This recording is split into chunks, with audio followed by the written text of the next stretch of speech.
Welcome back. One final point before we go tonight. YouTube is trying to silence me. They yanked down one of my videos, told me I violated community standards when I covered the Center for Medical Progress, David Daleidon's bombshell videos exposing Planned Parenthood's lawless behavior and cavalier, disgusting comments about abortion. First of all, are we only afforded freedom of the press when it suits the progressive narrative? Second, what are liberals so afraid people will see that they'll censor me to ensure nobody sees it? Is that video offensive? Does it hurt your morals and sensitivity? Does it break your heart to hear that kind of talk? To see an abortionist laughing about a baby eyeball falling into her lap? To see abortionists chit-chatting about how sharp baby skulls are once the skull is broken?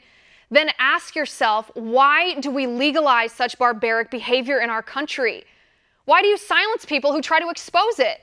Why do pro-abortion activists and corrupt politicians collude to legally stifle journalists who dare to speak the truth? We are a news outlet. I am a member of the media. What happened to freedom of the press? And don't give me the lame excuse, Mr. Daleidon was prohibited from releasing that video. No, he was under gag order by a biased court influenced by Attorney General Javier Becerra, who was on Planned Parenthood's payroll when he was congressman. He followed in the footsteps of the former Attorney General, Kamala Harris, who instigated this whole bogus indictment of David Daleidon. Kamala Harris is the same woman, by the way, who actually had a tab on her Senate campaign website to donate to Planned Parenthood. Real objective justice right there. And no, don't give me any bogus excuses about Daleidon facing 14 felony charges.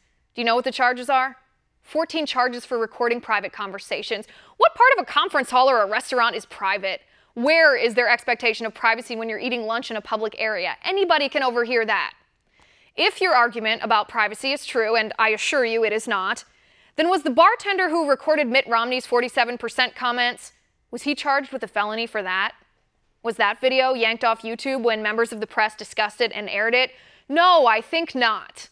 Legally speaking, California Attorney General Javier Becerra made this video public record by filing a public criminal proceeding against Daleidon based on the footage. I have every right to air it and every right to talk about it. And just so you know, the San Francisco Superior Court released certified copies of the court filings to the public. And guess what? That filing includes links to the videos. The crux of the matter is liberals and their cronies in the media and online, on YouTube, they're trying to silence me because they're afraid of the truth.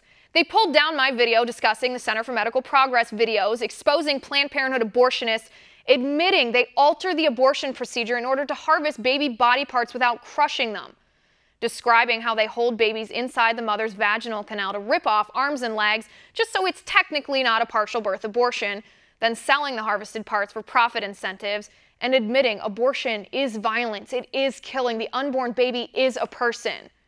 The truth is, babies are dying. Planned Parenthood is breaking the law. Abortion's not about women's health care, and Democrats don't care as long as they're making a profit. That's why they censor me. They're cowards, afraid of the truth. And they think yanking my video will stop me from talking. Well, they couldn't be more wrong. And that's my final point tonight. You can reach me on Twitter at Liz_Wheeler. If you liked the show, please send me an email at oann.com/contact. In the meantime, catch us here tomorrow at 9 p.m. Eastern, and until then, have a good night.